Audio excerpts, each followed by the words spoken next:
بقالي كتير ما جربت سلسلة التي اللي موجودة عند شاومي، ودي بتعتبر واحدة من أفضل السلاسل اللي حرفيا بيبقى كل سنة عليها ضجة، ولكن أنا بقالي 3 سنين ما جربتهاش. ولكن الشاومي ال 15 تي موبايل لفت انتباهي، مش أنا لوحدي وانتباه كل الناس، عشان فيه مميزات قوية زي الشاشة والبروسيسور، ولكن أكيد فيه عيوب وعيوب ممكن تكون مش مناسبة لغيرك ولكن ممكن تكون مناسبة ليك. ففي الريفيو ده هنعرف مميزات وعيوب الشاومي 15 تي. وانا محمد طايل، اعمل اللايك والفولو ويلا بينا. وخلينا نبتدي بتصميم الموبايل اللي كان وزنه 194 جرام، وده وزن بالنسبة لي يعتبر مثالي. والمميز اللي فيه ان الوزن بتاعه متوزع في كل حتة، يعني مفيش عندك وزن تقيل حبتين، لا الوزن كله متوزع بشكل محكم قوي. وكمان السمك بتاعه 7.5 ملم، وكمان عندك الزوايا كلها كورنرات دائريه، يعني من الاخر كده الموبايل تقدر تشيله عادي من غير اي نوع من انواع الكفر، وبيستريح في بطن ايدك ومسكته مريحه جدا.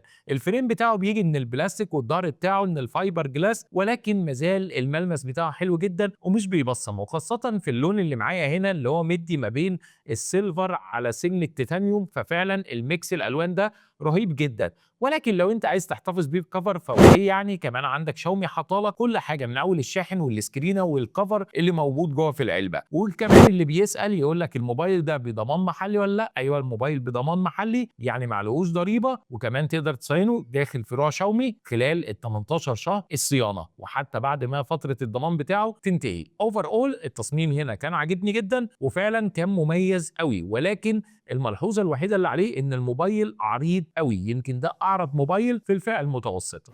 انا اول مره اشوف شاشه شاومي تعملها بالحلاوه دي. الشاشه اللي هنا في ال 15 تي 6.8 من 10 انش وبدقه 1.5 كي، وبتحقق كثافه بكسلات حوالي 447 بكسل لكل انش، وده رقم كبير جدا. وكمان السطوع بتاعها 3200 نيتس في البيك برايتنس، وفعلا تحت اشعه الشمس انت بتشوف الشاشه دي بشكل كويس جدا. وكمان ايموليد، وكمان بتدعم ال 68 بليون كلر و120 هرتز، والسيمبلنج تاتش بتاعها 3840، يعني الشاشه بتكون زبده في ايدك ومحميه بطبقه حمايه كون جوجل جلاس 7 اي، ولكن زي ما قلنا هي عليها سكرينه مسبقه في العلبه، وانصحك برضو ان انت تحط عليها سكرينه ما تعتمدش على طبقات الحمايه. ولكن الشاشه دي فعلا مميزه قوي. وكمان عندك فيه اعدادات كتير قوي تقدر تتحكم فيها من جوه، زي الريفريش ريت، وكمان الكالر الجاما بتاعتك تقدر تتحكم فيها، وكمان فيها فيتشرز كتيره جدا تقدر تساعدك ان انت تشوف الفيديو بتاعك بالدولبي فيجن والاتش دي ار 10 بلس،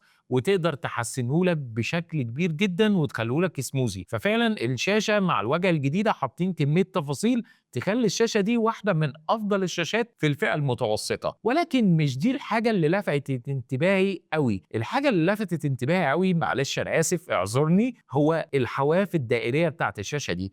مفيش حافه اكبر من التانيه، كل الحواف قد بعض، حتى الهول بانش بتاعها صغنن جدا، فتحس كل شويه اول ما تطلع الموبايل من جيبك انا كل شويه عايز ابص للشاشه دي، لان هي فعلا بتغريني. وميزتها ان هي مسطحه فما فيهاش اي نوع من انواع الكيرف، فيعني ايه العظمه دي يا شاومي. وكمان اللي بيفرق معاك التجربه الصوتيه، ان هنا في سماعتين ستيريو من دولبي اتموس، وكمان السماعات هنا كل حاجه فيها مظبوطه، ودي يمكن اول مره اشوفها من شاومي. البيس، التريبل، كل حاجه مظبوطه بشكل كويس جدا. ففعلا التجربه الصوتيه مع تجربه المشاهده ولا اروع من كده. اداء الموبايل اللي كان بالنسبه لي انا سفاح جدا، دايمنستي 8400 الترا 4 نانومتر مع رامات 12 جيجا ونوعين من الذاكره 512 او 256، وكلا الذاكرتين بيكونوا من نوع يو اف اس 4.1، ودي سريعه جدا في سرعات النقل والكتابه، يكاد يكون ان في اجهزه فلاج شيب مش موجوده فيها. ولكن المميز هنا الاندرويد ال 15 مع واجهه الهايبر او اس 2.0، ودي بصراحه واجهه اتحسنت كتير قوي كمان عن الاصدار الاول، ومخليه الموبايل هنا حرفيا موبايل بيطير.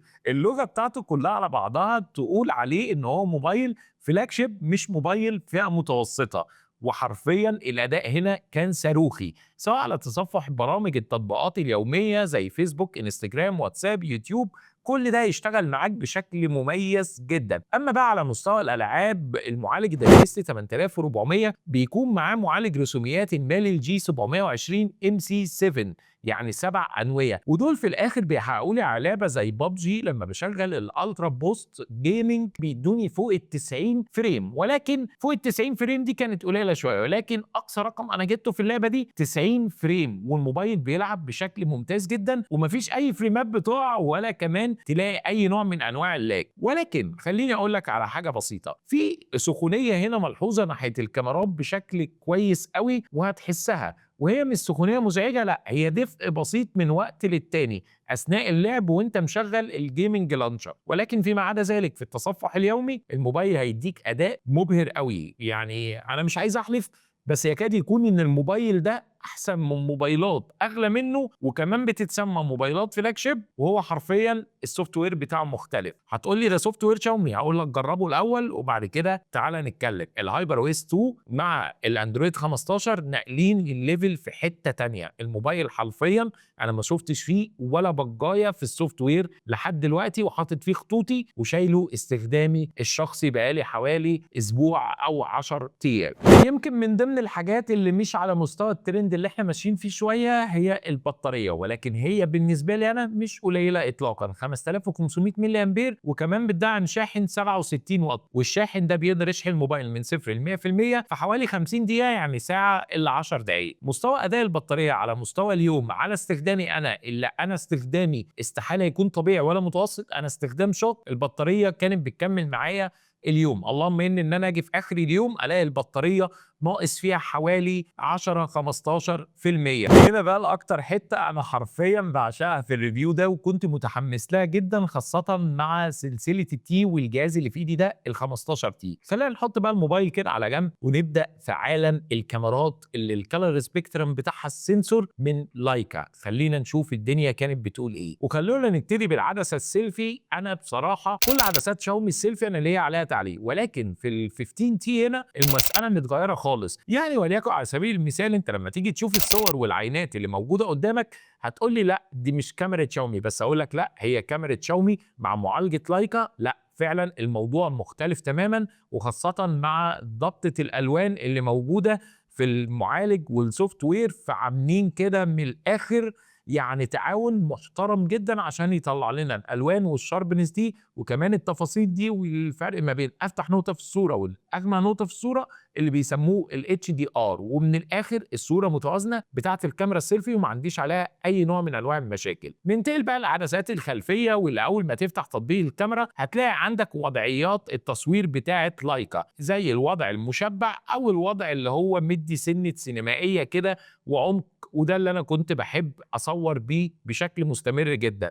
ولكن نتائج الصور اللي طالعه قدامكم سواء بالنهار او بالليل فعلا فيها كميه تفاصيل مش طبيعيه، وتقدر تزوم وتجيب تفاصيل اكتر في الصوره. حتى الديناميك رينج والاتش دي ار، الفرق ما بين افتح نقطه في الصوره واغمى نقطه في الصوره، متوازنين جدا وعاملين بالانس حلو قوي. حتى صور الاشخاص كمان فيها سكين تون حلوه واتحسنت بكتير قوي عن زمان في اجهزه الشاومي. ده مش بس كده، ده انت كمان عندك الكالر تون نفسه بقى مظبوط قوي. يعني من الاخر انت مش هتلاقي الصوره ولا فاقعه قوي ولا مظلمه قوي ولا البشره تحسها بلاستيكيه، لا كل حاجه في الصوره موزونه جدا. حتى التصوير الليلي كان ممتاز جدا زي العينات اللي قدامك دي. ولكن هنا جوه تطبيق الكاميرا في الشاومي 15 تي ما عندكش خيار اللي انت تفعله او تقفله، بقى زيه زي الايفون بيشتغل اوتوماتيك من الاخر، وفعلا بيحس بالصوره كويس جدا وبيقدر ان هو يعرف امتى يفتحه وامتى يقفله. العدسه الوحيده اللي عندي عليها ملحوظه بس هي العدسه الالترا وايد، تصويرها كويس والوانها ما زالت حلوه، ولكن مش واخده كل حاجه من الكاميرا الرئيسيه بحكم عدد الميجا البكسل اللي اقل وفتحي في العدسه الاقل، ولكن ستيل كويسه جدا وهتطلع لك تفاصيل حلوه بالنهار ومتوسطه بالليل. شبكات الموبايل كانت كويسه جدا، وسواء على مستوى ال 5G او ال 4G او حتى الواي فاي، لان انا جربتهم في اماكن فيها 4G او 5G او حتى على مستوى الواي فاي كان بيلقط كويس جدا وبيجيب معايا رينج بعيد قوي. اما الحاجه اللي ما عجبتنيش هو سنسور التقارب، ما زالت شاومي مصممه ان هي تحطه لك سوفت وير، انا مش فاهم ليه بصراحه. ولكن يعني هو تقدر تقول عليه من كل 10 محاولات بيشتغل 7 محاولات صح و3 بيقع فيهم، يعني من الآخر كده هو سوفت وير. طيب دي أزمة كبيرة؟ لأ، ممكن تقفل اللوك وأنت بتتكلم، لكن ستيل عيب؟ هو ما زال عيب، وكنت شايف إن مستشعر التقارب يكون أفضل سنسور أحسن ما يتعمل عن طريق السوفت وير. كمان الموبايل فيه NFC وكمان فيه eSIM عادي جدًا شغالة وموجودة وتقدر تضيفها، ما عندكش أي نوع من أنواع المشاكل، يعني مش باقول لك دلع شاومي مدلعانا فيه داخل الموبايل ده، ولكن الموبايل للأسف ما بيقبلش أي نوع من أنواع كروت الميموري، ولكن بيقبل شريحتين نانو سيم، فلازم تركز في النسخة اللي هتختارها سواء ال 512 أو ال 256. وكمان الموبايل ما فيهوش فتحة السماعات القياسية ال 3.5 ملم جاك، ولكن هتعتمد على سماعات البلوتوث أو السماعات اللي من نوع تايب سي، ويمكن الأغلب دلوقتي بقى بيستخدم سماعات البلوتوث. دي كان كل حاجة عن مراجعة ومميزات وعيوب الشاومي ال 15 تي. يا رب أكون فدتكم، وما تنسيناش من اللايك وتعمل سبسكرايب في القناة وتفعل زرار الجرس لو عايز تشوفني كتير في مراجعات تقنية كتير ومقارنة قريبة قوي ما بين ال 15 تي ومعظم الأجهزة اللي نزلت في الفئة المتوسطة، بس مش مقارنة سريعة، لا ده احنا هنقعد نفصصه. اشوفك على خير يا صديقي، سلام يا صديقي.